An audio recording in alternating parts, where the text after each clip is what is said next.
Hello everyone, I am section advocate 53 जो है Babli So Kumar. Kinds of the punishment के बारे में बात करती है। इसका लीगल प्रोविजन जो है सो भारतीय दंड संहिता 1860 की धारा जो 53 सो निर्धारित करती है कि अपराध करने वाले व्यक्ति को कौन कौन से प्रकार के पनिशमेंट दिए जा सकते हैं।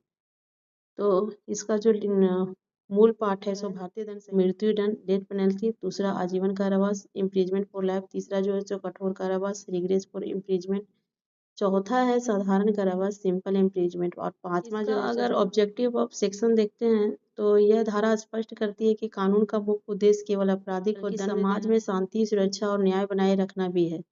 अर्थात अगर गंभीरता की परिस्थितियों को देखते हुए न्यायालय इसे दंडती है। अगर इसके दंडों का प्रकार के विवरण के बारे में जानेंगे तो इसका सबसे पहले जो प्रकार है सो मृत्यु दंड है। यह सबसे कठोर दंड के रूप में माना जाता है और इसमें अत्यंत अपराध जो होता है, गंभीर अपराध जो होता है, जैसे हत्या हो गया, देशद्रोह का काम हो गया, इस तरह के कार्य जो करता है उसमें इसको एक्यूज को मृत्यु दंड दिया जाता है।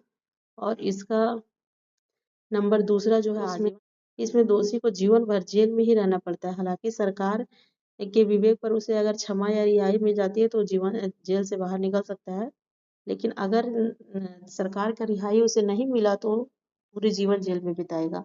नंबर तीसरा है कठोर कारावास, रिग्रेस इम्प्रीजमेंट।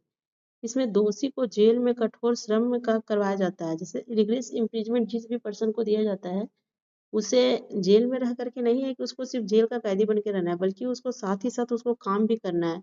जैसे जेल में हो गया पत्थर तुड़वाना हो गया, किसी भी तरह का सड़क का काम हो गया या सफाई का काम हो गया, यानी किसी भी तरह का काम। श्रम मतलब होता है, कठोर कारावास का मतलब एक ही होता है कि वो जेल में जाने के बाद वो साधारण से नहीं बढ़ सकता है, उसको ईच एंड एवरी डे उसे काम लिया जाएगा। चौथा नंबर देखें तो वो है सिंपल इम्प्रीजमेंट। इसमें दोषी को जेल में रखा जाता है पर इसे काम नहीं कराया जाता है, कोई कठिन कार्य इसे करवाया नहीं जाएगा। और जो पांचवा है सो है फाइन।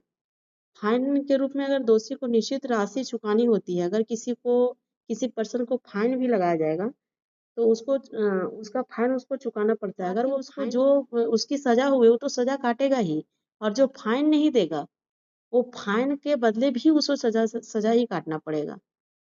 पॉइंट ऑफ व्यू से देखें तो न्यायालय का यह मानना है कि सजा का उद्देश्य केवल प्रतिशोध लेना नहीं है। जैसे हम लोगों को बीच में किसी ने मार दिया तो उसे एक उद्देश्य होता है कि उसको हमको मारा है हम भी उसको मार देंगे, लेकिन हमारी न्यायालय ऐसी नहीं सोचती है। हमारी न्यायालय का कहना है कि अगर कोई न्यायालय में यह माना जाता है कि उद्देश्य केवल कानून का प्रयास यह होता है कि अपराधी कार्य के पश्चात करे ऐसा और वो अपने अंदर एक सुधार भी लेके आवे।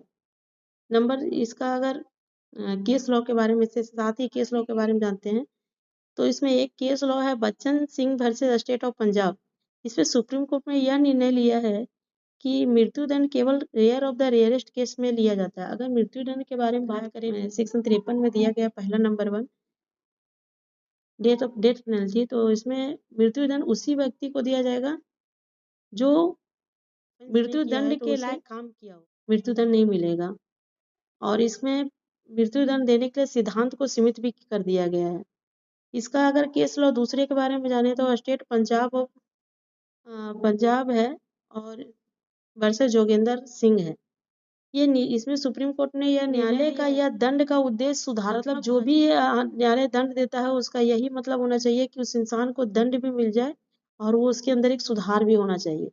और यह केस सजा की मानवीय दृष्टि को भी दर्शाता है। इसका केस नंबर तीसरा है Gopal Vinayak courts versus state of Maharashtra. इसमें सुप्रीम कोर्ट ने निर्णय लिया है कि आजीवन कारावास का अर्थ यह है कि दोषी को संपूर्ण जीवन जेल में ही रहना पड़ता है जब तक सरकार उसे माफ ना कर दे। और यह कहीं ना कहीं इस हद तक सच भी हुआ है। लाइफ इम्प्रिजमेंट स्पष्ट ही हुआ है कि जिस इंसान को अगर आजीवन कारावास मिल जाए तो संपूर्ण जीवन उसको जेल में ही बिताना पड़ेगा। अगर इसके केस लॉ के बारे में और एक बात करें तो है Mintu versus start of Punjab. इसमें अदालत ने कहा डेथ पेनल्टी सेंटेंस का असवैधानिक कार्य है क्योंकि यह न्यायालय के विवेक के अधिकार नहीं होता है। असवैधानिक है इसलिए है क्योंकि न्यायालय को कहीं ना कहीं अगर देखा जाए तो धीरे धीरे मृत्यु दंड को कम किया जा रहा है, उसी के बदले में उसको आजीवन कारावास मिल जाता है। इसका निष्कर्ष अगर देखें तो आईपीसी का सेक्शन हमको 53 भारतीय दंड संहिता का न्यू है। अगर यह नहीं होगा, आईपीसी में अगर यह नहीं होता तो शायद किसी को अच्छी सज़ा नहीं मिल पाती और उसे जो जिस तरह के ऑफ़ेंस किया है उस अकॉर्डिंग उसको जिसके विरुद्ध ऑफ़ेंस हुआ है, उसको न्याय नहीं मिल पाता। तो यह न्यायालय के प्रकार और गंभीरता के अनुसार उपयुक्त सज़ा भी देना चाहिए। भारतीय न्यायालय में न्याय, दया और सुरक्षा तीनों का संतुलन बना रहना चाहिए, इसीलिए यह सेक्शन होना भी बहुत ज़रूरी था क्योंकि जिस प्रकार जो व्यक्ति ऑफ़ेंस करता है, उसको पनिशमेंट भी मिलना चाहिए और उसके अंदर सुधार भी होना चाहिए और जिसके साथ ऑफ़ेंस हुआ है, उसे न्याय भी